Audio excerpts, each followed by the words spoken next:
ನಮಸ್ಕಾರ ಗೆಳೆಯರೆ, ಪಾಠಶಾಲೆ ಯೂಟ್ಯೂಬ್ ಚಾನೆಲ್ಗೆ ಸ್ವಾಗತ ಸುಸ್ವಾಗತ.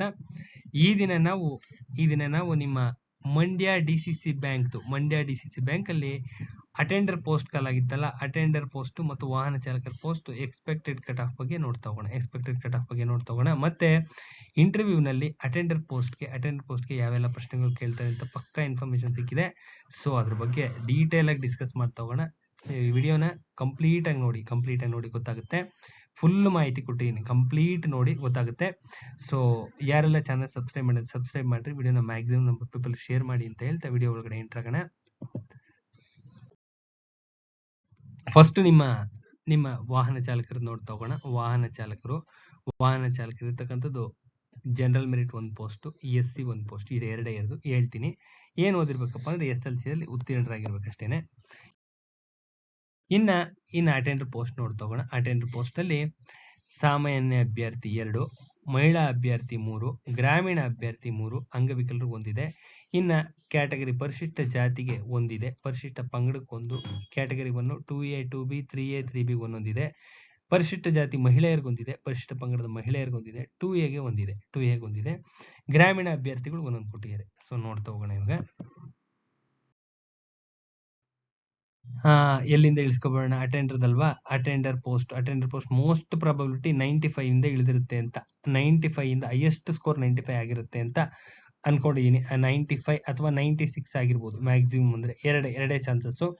95 ತೆಗೆದಿರ್ತಕ್ಕಂಥವ್ರು ಯಾರು ಒಬ್ಬರೇ ಇರ್ಬೋದು. ಇನ್ನ 94 ತೆಗೆದಿರ್ತಕ್ಕಂಥವ್ರು ಇಬ್ಬರಾಗಿರ್ತಕ್ಕಂಥ ಚಾನ್ಸಸ್ ಇರುತ್ತೆ. ಇದು ಪ್ರಾಬಬಿಲಿಟಿ ಮೆಥಡ್ ಅಂತ ಹೇಳಿ ಕರೀತಾರೆ, ಪ್ರಾಬಬಿಲಿಟಿ ಮೆಥಡ್. 93 ತೆಗೆದಿರ್ತಕ್ಕಂಥವ್ರು 3 ಜನ ಇರ್ಬೋದು. ಇನ್ನ 92 ತೆಗೆದಿರ್ತಕ್ಕಂಥವ್ರು ಮತ್ತೆ 3 ಜನ ಇರ್ಬೋದು. 91 3 ಜನ ಇರ್ಬೋದು. 90 ಒಂದು 5 ಜನ ಇರ್ಬೋದು. 89 6 ಜನ ಇರ್ಬೋದು. ಸೊ ನೋಡ್ತಾ ಹೋಗೋಣ. ಜನರಲ್ ಮೆರಿಟ್ ಅಲ್ಲಿ ಕೊಟ್ಟಿರ್ತಕ್ಕಂಥದ್ದು 2 ಪೋಸ್ಟ್, ಇಬ್ರಿಗೆ ಅವಕಾಶ ಇದೆ. ಇಬ್ರಿಗೆ ಅಂದ್ರೆ 5 ಜನನ ಇಂಟರ್ವ್ಯೂ ಕರೀತಾರೆ. ಒಂದು ವೇಕೆನ್ಸಿಗೆ 5 ಜನ ಕರೆದ್ರೆ 10 ಜನ ಆದ್ರೂ ಇಂಟರ್ವ್ಯೂಗೆ, ಒಟ್ಟು 10 ಜನನ ಇಂಟರ್ವ್ಯೂ ಕರೀತಾರೆ. ಜನರಲ್ ಮೆರಿಟ್ ನಲ್ಲಿ 10 ಜನ ಒಳಗಡೆ ಹೋಗ್ತಾರೆ. ಅರ್ಥ ಆಯ್ತಾ? ಇನ್ನು ಜನರಲ್ ಮೆರಿಟ್ ರೂರಲ್ ನಲ್ಲಿ 3 ವೇಕೆನ್ಸಿ ಇದೆ. ಒಂದು ವೇಕೆನ್ಸಿಗೆ 5 ಜನ ಕರೆದ್ರೆ 15 ಜನ ಒಳಗಡೆ ಹೋಗ್ತಾರೆ. ಜನರಲ್ ಮೆರಿಟ್ ರೂರಲ್ ಅಲ್ಲಿ 15 ಜನ ಒಳಗಡೆ ಹೋಗ್ತಾರೆ. ಇನ್ನು ಜನರಲ್ ಮೆರಿಟ್ ವುಮೆನ್ ನಲ್ಲಿ 3 ವೇಕೆನ್ಸಿ ಇದೆ. 5 ಜನ ಒಳಗಡೆ ಹೋಗ್ತಾರೆ. ಒಟ್ಟು 15 ಜನ ಒಳಗಡೆ ಹೋಗ್ತಾರೆ. ಈಗ ನೋಡ್ತಾ ಹೋಗೋಣ ಒಂದೊಂದೇ ನೋಡ್ತಾ ಹೋಗೋಣ. ಜನರಲ್ ಮೆರಿಟ್ ಅಲ್ಲಿ 10 ಜನ ಪ್ಲಸ್ ಜನರಲ್ ಮೆರಿಟ್ ರೂರಲ್ ಅಲ್ಲಿ 15 ಜನ ಅಂದ್ರೆ ಒಟ್ಟು GM ರೂರಲ್ ಅಲ್ಲಿ 25 ಜನನ ಒಟ್ಟಿಗೆ ತಗೋತಾರೆ. 25 ಜನನ ಒಟ್ಟಿಗೆ ತೆಗೆದುಕೊಂಡ್ರೆ 89 ಅಥವಾ 88ಕ್ಕೆ ಕಟ್ ಆಫ್ ಆಗ್ತಕ್ಕಂಥ ಚಾನ್ಸಸ್ ಜಾಸ್ತಿ ಇದೆ. ಇಲ್ಲಿ ಕೌಂಟ್ ಮಾಡ್ಕೊಳ್ರಿ, 89 ಅಥವಾ 88 ಪ್ರಾಬಬಿಲಿಟಿ ತಗೋತಾ ಇರೋದು. ಇದು 88ಗೆ GM ಆಗ್ತಕ್ಕಂಥ ಎಲ್ಲಾ ಚಾನ್ಸಸ್ ಇದೆ. ಜನರಲ್ ಮೆರಿಟ್ ರೂರಲ್ ಖಾಲಿ ಆಗ್ತಕ್ಕಂಥ ಎಲ್ಲಾ ಚಾನ್ಸಸ್ ಇದೆ. ಸೊ ಅದರ ಅರ್ಥ ಏನಪ್ಪಾ ಅಂದ್ರೆ 88 ಮೇಲ್ ಇರ್ತಕ್ಕಂಥವ್ರು GM ಅಲ್ಲಿ ಮತ್ತು ರೂರಲ್ ಅಲ್ಲಿ ಸೆಲೆಕ್ಷನ್ ಆಗಿ ಹೊರಟೋಗ್ತಾರೆ ಅಂತ ಕ್ಲಾರಿಫೈ ಆಯ್ತು. ಇನ್ನ GM ವುಮೆನ್ ನೋಡ್ತಾ ಹೋಗೋಣ. GM women attender post, GM women 3 post ಇದಾವೆ. ಒಟ್ಟು 15 ಜನ ತಗೋತಾರೆ. 15 ಜನ ತಗೊಳ್ಳೋ ಕಾರಣದಿಂದಾಗಿ 95 ರಿಂದ 85 ಒಳಗಡೆ ಖಾಲಿ ಆಗ್ತಾರೆ. 15 ಜನ ಇದ್ರೊಳಗಡೆ ಖಾಲಿ ಆಗ್ತಾರೆ ಅಂತ ಒಂದು prediction. So general merit women 85ಗೆ ಎಂಡ್ ಆಗುತ್ತೆ ಅಂತ. ಜನರಲ್ ಮೆರಿಟ್ ವುಮೆನ್ ಎಲ್ಲಿಗೆ ಎಂಡ್ ಆಗುತ್ತೆ? 85ಗೆ ಎಂಡ್ ಆಗ್ತಕ್ಕಂಥ ಚಾನ್ಸಸ್ ಇದೆ. ಇನ್ನ ನೆಕ್ಸ್ಟ್ ನೋಡ್ತಾ ಹೋಗೋಣ. ಇನ್ನ ವುಮೆನ್ಸ್ ಅಲ್ಲಿ SC ಕ್ಯಾಟಗರಿಗೆ ಒಂದು ವೇಕೆನ್ಸಿ ಕೊಟ್ಟಿದ್ದಾರೆ. ಸೊ ಇದು ಅಪ್ ಟು 75 ಮಾರ್ಕ್ಸ್ ವರೆಗೂ ಇಳಿಯುವ ಚಾನ್ಸಸ್ ಇದೆ. 75 ಅಂಡ್ ಎಬೋನೆ, ಬಿಲೋ ಯಾವ್ದನ್ನು ಲೆಕ್ಕ ಹಾಕ್ಬಿಡ್ರಿ, ಯಾವುದೇ ಕಾರಣಕ್ಕೂ ಬಿಲೋ ಚಾನ್ಸಸ್ ತುಂಬಾ ಕಡಿಮೆ. ಎಬೋನೆ 75 SC ವುಮೆನ್ ಇತ್ತು ಅಂದ್ರೆ ಆಗೋ ಚಾನ್ಸಸ್ ಜಾಸ್ತಿ ಇದೆ, ಇಂಟರ್ವ್ಯೂ ಬರೋ ಚಾನ್ಸಸ್ ಜಾಸ್ತಿ ಇದೆ. ಇನ್ನ ST ವುಮೆನ್ ಅಷ್ಟೇ 78 ಆಗೋ ಚಾನ್ಸಸ್ ಇದೆ, 78 ಅಂಡ್ ಎಬೋ. ಇನ್ನ 2A ವುಮೆನ್ ಒಂದೊಂದು ಪೋಸ್ಟ್ ಇದಾವೆ. 80ಗೆ ಎಂಡ್ ಆಗ್ತಕ್ಕಂಥ ಎಲ್ಲಾ ಸಾಧ್ಯತೆ ಇದೆ. ನೆಕ್ಸ್ಟ್ ನೋಡ್ತಾ ಹೋಗೋಣ. ನೆಕ್ಸ್ಟ್ ಇಲ್ಲಿದೆ ನೋಡ್ರಿ ಪರಿಶಿಷ್ಟ ಜಾತಿನಲ್ಲಿ ಹುಡುಗರಿಗೆ ಎಷ್ಟಿದೆ? ಒಂದಿದೆ.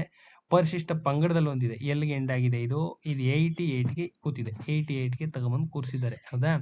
ಪರಿಶಿಷ್ಟ ಜಾತಿನಲ್ಲಿ 5 ವೇಕೆನ್ಸಿ ತಗೋತಾರೆ. 5 ವೇಕೆನ್ಸಿ ಒಳಗಡೆ ಹೋಗುತ್ತೆ. ಇಂಟರ್ವ್ಯೂಗೆ 5, ಇವೆಲ್ಲ 5 ಹೋಗೋದ್ರಿಂದ ಇದು ಮೋಸ್ಟ್ ಪ್ರಾಬಬಿಲಿಟಿ 82 ಅಥವಾ 81ಕ್ಕೆ ಎಂಡ್ ಆಗೋ ಚಾನ್ಸಸ್ ಇದೆ.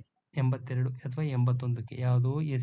SC ಎಸ್ ಟಿನೂ ಅಷ್ಟೇನೆ 82 ಅಥವಾ 83ಕ್ಕೆ ಎಂಡ್ ಆಗ್ತಕ್ಕಂಥ ಚಾನ್ಸಸ್ ಜಾಸ್ತಿ ಇದೆ.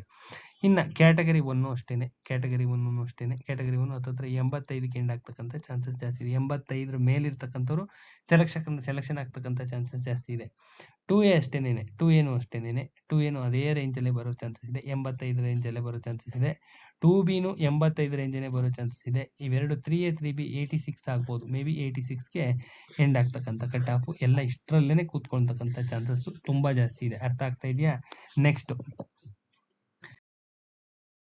ನೆಕ್ಸ್ಟ್ ಇವಾಗ ಐ ಥಿಂಕ್ ಎಲ್ಲ ನಿಮ್ ಕಟ್ ಆಫ್ ಬಗೆಹರಿತು. ಇನ್ನೇನಿದ್ರು ಅಟೆಂಡರ್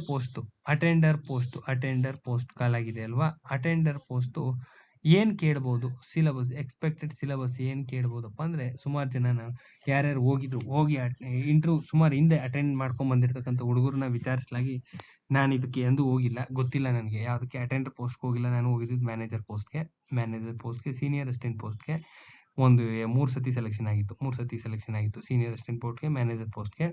ಸೊ ಇಷ್ಟಕ್ಕೆ ಮಾತ್ರ ಹೋಗಿದ್ದ ಅನುಭವ ಇತ್ತು. ಹಿಂದೆ ಕೊಟ್ಟಿದ್ದ ಸಿಲೆಬಸ್ ಮೋಸ್ಟ್ ರಿಲೆವೆಂಟ್ ಇದೆ. ನಿಮ್ಮ ಅಟೆಂಡರ್ ಪೋಸ್ಟ್ ಕೇಳಿದೆ ಸುಮಾರು ಜನ ಹುಡುಗರನ್ನ ಕೇಳಿದಾಗ ಹೋಗಿ ಬಂದಿರೋರ್ನ ಅವ್ರು ಹೇಳಿದಂತ ಮಾಹಿತಿ ಏನಂದ್ರೆ GK ಕೇಳ್ತಾರೆ ಅಂತ. GK ಪೋರ್ಷನ್ ಬಿಟ್ರೆ ಇನ್ಯಾವುದು ಕೇಳೋದಿಲ್ಲ, ಸಿಂಪಲ್ ಆಗಿರ್ತಾರೆ ಕ್ವಶನ್ಸ್ ಅಂತ ಹೇಳುದು. GK ನಲ್ಲಿ ಏನೇನ್ ಕೇಳ್ತಾರಪ್ಪ ಅಂದ್ರೆ, ಏನೇನು ಓದ್ಕೊಂಡು ಹೋಗ್ಬೇಕಪ್ಪ ಅಂದ್ರೆ ನೋಡ್ತಾ ಹೋಗೋಣ. ನಿಮ್ಮ ಪ್ರಮುಖ ಕಾರ್ಯಾಚರಣೆಗಳು ಅಂದ್ರೆ, ಯಾವುದೋ ಒಂದು ವಾರ್ ನಡೀತಾ ಇರುತ್ತೆ, ಅಲ್ಲಿ ಇರ್ತಕ್ಕಂಥ ಜನಗಳನ್ನ, ಭಾರತೀಯರನ್ನ ಶಿಫ್ಟ್ ಮಾಡ್ಬೇಕಾಗಿರುತ್ತೆ. ಏರ್ ಲಿಫ್ಟ್ ಮಾಡ್ದೋ ಅಂತ ಹೇಳ್ತಾ ಇರ್ತಾರೆ, ಏರ್ ಲಿಫ್ಟ್ ಮಾಡ್ದೋ ಭಾರತೀಯರನ್ನ ಅಂತ. ಆಪರೇಷನ್ ಕಾವೇರಿ, ಆಪರೇಷನ್ ಗಂಗಾ ಈ ತರ ಹೇಳ್ತಾ ಇರ್ತಾರೆ. ಆಪರೇಷನ್ ಕಾವೇರಿ, ಆಪರೇಷನ್ ಗಂಗಾ ಅಂತ ಹೇಳ್ತಿರ್ತಾರಲ್ಲ, ಅದಕ್ಕೆ ಸಂಬಂಧಪಟ್ಟಿರ್ತಕ್ಕಂಥವು ಆ ತರದವು. ಇನ್ನ ಪ್ರಮುಖ ಸಮಿತಿಗಳು ಅಂದ್ರೆ ಕಮಿಟಿಗಳು, ಸುಮಾರು ಕಮಿಟಿಗಳು. ಒಂದು ವರ್ಷದಲ್ಲಿ ಯಾವ್ಯಾವ ಕಮಿಟಿ ಫಾರ್ಮೇಶನ್ ಅದು ಅವಷ್ಟೂನು ಬರ್ತವೆ. ಒಂದು ವರ್ಷದಲ್ಲಿ ಫಾರ್ಮೇಶನ್ ಆಗಿರ್ತಕ್ಕಂಥ committee related to RBI and SEBI ಆಗಿರ್ಬೋದು, ನಿಮ್ಮ ನಬಾರ್ಡ್ ಆಗಿರ್ಬೋದು, ಕೋಆಪರೇಟಿವ್ ಸಂಬಂಧಪಟ್ಟಂತ ಎಲ್ಲಾ ಕಮಿಟಿಗಳು ನೋಡ್ಕೊಂಡಿದ್ರೆ ತುಂಬಾ ಒಳ್ಳೇದು. ಇನ್ನ ಒಂದು ವರ್ಷದಲ್ಲಿ ಆಗಿರ್ತಕ್ಕಂಥ ಉತ್ಸವಗಳು ಬಹಳ ಇಂಪಾರ್ಟೆಂಟ್ ಆಗ್ತವೆ. ಒಂದು ವರ್ಷದಲ್ಲಿ ಆಗಿರ್ತಕ್ಕಂಥ ಉತ್ಸವಗಳು ತುಂಬಾ ಇಂಪಾರ್ಟೆಂಟ್. ಇಂಡಿಯಾದಲ್ಲಿ ಆಗಿರ್ತಕ್ಕಂಥ ಉತ್ಸವಗಳು ಯಾವ್ಯಾವ ಆಗಿದಾವೆ ಅಷ್ಟಕ್ಕಷ್ಟು ಇಂಪಾರ್ಟೆಂಟು. ಇನ್ನು ಜಂಟಿ ಸಮರಾಭ್ಯಾಸಗಳು ಅಷ್ಟೇನೆ ತುಂಬಾ ಇಂಪಾರ್ಟೆಂಟು. ಯಾವ್ಯಾವ ಆಗಿದಾವೆ ಇಂಡಿಯಾದಲ್ಲಿ, ಯಾವ್ಯಾವ ಆಗಿದಾವೆ ಅಷ್ಟು ಇಂಪಾರ್ಟೆಂಟ್ ಆಗ್ತವೆ.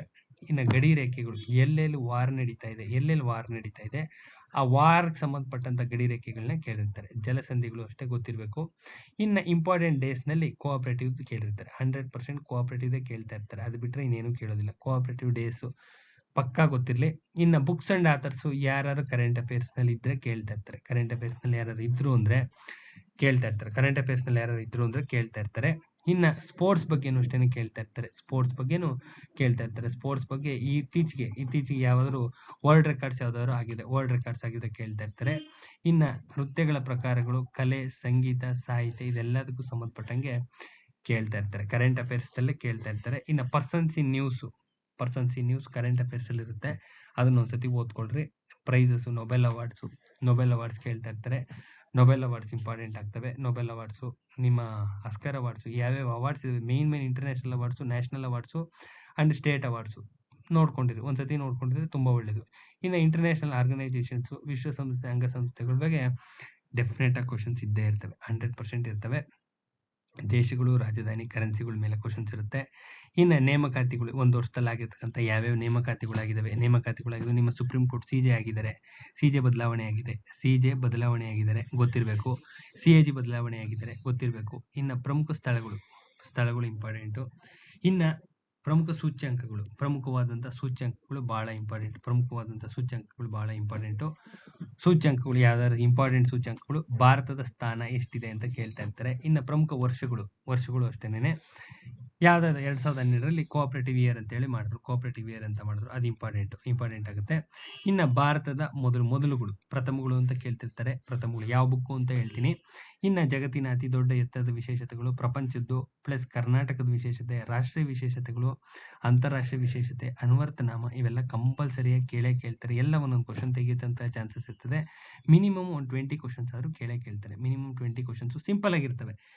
ಇದೇ ಟಾಪಿಕ್ ಮೇಲೆ ಇರ್ತವೆ. ಯಾವುದೇ ಅನುಮಾನ ಬೇಡ, ಯಾವುದೇ ರೀತಿಯ ಒಂದು ಸಣ್ಣ ಅನುಮಾನ ಬೇಡ. ನಿಮ್ಮ ಅಟೆಂಡರ್ ಪೋಸ್ಟ್ಗೆ ಮಾತ್ರ ನಿಮ್ಮ ಮ್ಯಾನೇಜರ್ ಪೋಸ್ಟ್ಗೆ, ಜೂನಿಯರ್ ಅಸಿಸ್ಟೆಂಟ್, ಸೀನಿಯರ್ ಅಸಿಸ್ಟೆಂಟ್ಗೆ ಹಿಂದೆ ಏನು ಕೊಟ್ಟಿದ್ದೀನಿ ಅದೇ ಸಿಲೆಬಸ್ಸೇ ಓದಬೇಕು. ಏನು ಕೊಟ್ಟಿದ್ದೀನಿ ಅದೇ ಓದಬೇಕು. ಮೂರು ಸತಿ ಹೋಗಿ ಬಂದಿದ್ದೀನಿ. ನಿಮಗೆ ಆ ಇಂಟರ್ವ್ಯೂ ಲೆಟರ್ನು ಹಾಕಿದ್ದೀನಿ, ದಾಖಲೆಗೆ ಇಂಟರ್ವ್ಯೂ ಲೆಟರ್ ಸಮೇತ ಹಾಕಿದ್ದೀನಿ. ಅರ್ಥ ಆಗ್ತಿದೆಯಾ? ಅದು ಪಕ್ಕ. ಇದು ನಾನು ಹೋಗಿಲ್ಲದೆ ಇರೋದು, ಕೇಳಿದ್ದೀನಿ. ಕೇಳಿ ಏನು ಕೇಳ್ತಾರೆ ಅಂತ ಪಕ್ಕ ಕೇಳಿ ತಿಳ್ಕೊಂಡು ಮಾಡ್ತಾ ಇರ್ತಕ್ಕಂಥ ವಿಡಿಯೋ ಇದು. ಇದರಲ್ಲಿ ಅನುವರ್ತನಾಂಗಗಳು 100% ಒಂದು ಮಾರ್ಕ್ಸ್ ಬಂದೇ ಬರ್ತದೆ, ಕೇಳ್ತಾರೆ. ಇನ್ನು ಪ್ರಮುಖ ನಿಧನಗಳು, ಈಗ SM ಕೃಷ್ಣ ಅವರು ಎಕ್ಸ್ಪೈರ್ ಆಗಿದ್ದಾರೆ, ಕೇಳೋ ಎಲ್ಲ ಚಾನ್ಸಸ್ ಇದೆ. ಮನಮೋಹನ್ ಸಿಂಗ್ ಎಕ್ಸ್ಪೈರ್ ಆಗಿದ್ದಾರೆ, ಎಲ್ಲ ಚಾನ್ಸಸ್ ಇದೆ. 99% ಚಾನ್ಸಸ್ ಇದೆ. ಇನ್ನು ಪ್ರಮುಖ ಸಂಸ್ಥೆಗಳಿರ್ತಕ್ಕಂಥ ಸ್ಥಳಗಳು ಇಂಪಾರ್ಟೆಂಟ್. ನಿಮ್ಮ CFTRI ಆಗಿರ್ಬೋದು, ಎಲ್ಲ ಕೇಳ್ತಾ ಇರ್ತಾರೆ. ಅದು ಇದು ಅಂತೆಲ್ಲ ಬಾಯಿಗೆ ಬಂತು ಹೇಳಿದೆ ಅಷ್ಟೇ. ಮೈಸೂರಲ್ಲಿರ್ತಕ್ಕಂಥದ್ದು, ಲಿಂಗ್ವಿಸ್ಟಿಕ್ ಸಂಬಂಧಪಟ್ಟಿರ್ತಕ್ಕಂಥದ್ದು ಮೈಸೂರಲ್ಲೇ ಇರೋದು. ಈ ಥರದ ಸಂಸ್ಥೆಗಳು, ಇಂಪಾರ್ಟೆಂಟ್ ಆಗಿರ್ತಕ್ಕಂಥ ಸಂಸ್ಥೆಗಳು ಕೇಳ್ತಾ ಇರ್ತಾರೆ. ಗಂಗಾವತಿ ಕಾರಟಗಿನಲ್ಲಿ ಅಕ್ಕಿ ಪಾರ್ಕ್ ಇದೆಯಲ್ಲ, ಆ ಥರ ಕ್ವಶನ್ಗಳು ತುಂಬಾ ಬೀಳ್ತಾ ಇರ್ತವೆ, ಗೊತ್ತಿರಬೇಕು. ಎಲ್ಲ ಥರನೂ ಕೇಳ್ತಾರೆ. ಪೆನಲ್ ಇರುತ್ತೆ. SSLC ಬೇಸಿಸ್ ಮೇಲೆ ಒಬ್ಬ ಹುಡುಗನಿಗೆ ಏನು ಜ್ಞಾನ ಪರೀಕ್ಷೆ ಮಾಡ್ಬೋದು ಅಷ್ಟಂತೂ ಮಾಡ್ತಾರೆ. ಕ್ವಶನ್ ಸಿಂಪಲ್ ಆಗಿರುತ್ತೆ ಅನ್ನೋದು ಮಾತ್ರ ಕನ್ಫರ್ಮ್. ಸಿಂಪಲ್ ಆಗಿರ್ತವೆ, ಡೆಪ್ತ್ ಆಗಿ ತೀರಾ ಯಾವುದೇ ಕಾರಣಕ್ಕೂ ಕಾಂಪ್ಲಿಕೇಶನ್ಸ್ ಇರೋದಿಲ್ಲ, ಸಿಂಪಲ್ ಆಗಿರುತ್ತೆ. ಬಟ್ ಇದಿಷ್ಟು ಸಿಲೆಬಸ್ನ ಕವರ್ ಮಾಡ್ಕೊಂಡು ಹೋದವರು ಬುದ್ಧಿವಂತರ ಆಯ್ತೀರಾ. ಒಂದು 20 ಕ್ವಶನ್ವರೆಗೂ ಕೇಳೋ ಚಾನ್ಸಸ್ ಇರುತ್ತೆ. ಒಂದು 20 ಕ್ವಶನ್ ಸೆಲ್ಫ್ ಇಂಟ್ರಡಕ್ಷನ್ ಇರುತ್ತೆ. ತದನಂತರದಲ್ಲಿ ಒಂದು 20 ಕ್ವಶನ್ ಕೇಳೋ ಚಾನ್ಸಸ್ ಇರುತ್ತೆ. ಸಿಲೆಬಸ್ ಮೇಲೆ ಗಮನ ಇರಲಿ, ಸಿಲೆಬಸ್ ಮೇಂಟರ್ ಮೇಲೆ ಗಮನ ಇರಲಿ, ಸಿಲೆಬಸ್ ಮೇಲೆ ಸಂಪೂರ್ಣವಾದಂಥ ಗಮನ ಇರಲಿ. ಆಯ್ತಾ? ಇದಾದ ನಂತರದಲ್ಲಿ ನಿಮ್ಮ ವಾಹನ ಚಾಲಕರದು ಕೇವಲ ಎರಡೆರಡು ಪೋಸ್ಟ್ ಇದೆ. ಜನರಲ್ ಮೆರಿಟು ವಾಹನ ಚಾಲಕರದು ಜನರಲ್ ಮೆರಿಟು ಆಲ್ಮೋಸ್ಟ್ 95 ನಿಲ್ತಕ್ಕಂಥ ಚಾನ್ಸಸ್ ಇದೆ. ಎಸ್ ಇದು 90 ನಿಲ್ಬಹುದು, ಮೇ ಬಿ ಎಸ್ ಇದು 90ಗೆ ನಿಲ್ತಕ್ಕಂಥ ಚಾನ್ಸಸ್ ಇದೆ. ಪೇಪರ್ ನೋಡಬೇಕು. ಪೇಪರ್ ನೋಡಿದ್ರೆ ಕನ್ಫರ್ಮ್ ಆಗಿ ಹೇಳ್ಬೋದು, ಇಲ್ಲ ಅಂದರೆ ಹೇಳೋದು ತುಂಬ ಕಷ್ಟ. ಇಲ್ಲ, ಯಾರು ಕಮೆಂಟ್ಸ್ ಸೆಕ್ಷನಲ್ಲಿ ಹಾಕಿದ್ರು ಹೇಳ್ಬೋದು ಪೇಪರ್ ಮಾಡರೇಟ್ ಆಗಿತ್ತಾ ಹೇಗಿತ್ತು ಅಂತ. ಸೊ ಒಂದು ಅಂದಾಜ್ ಮೇಲೆ ಹೇಳ್ತಾ ಇದ್ದೀನಿ.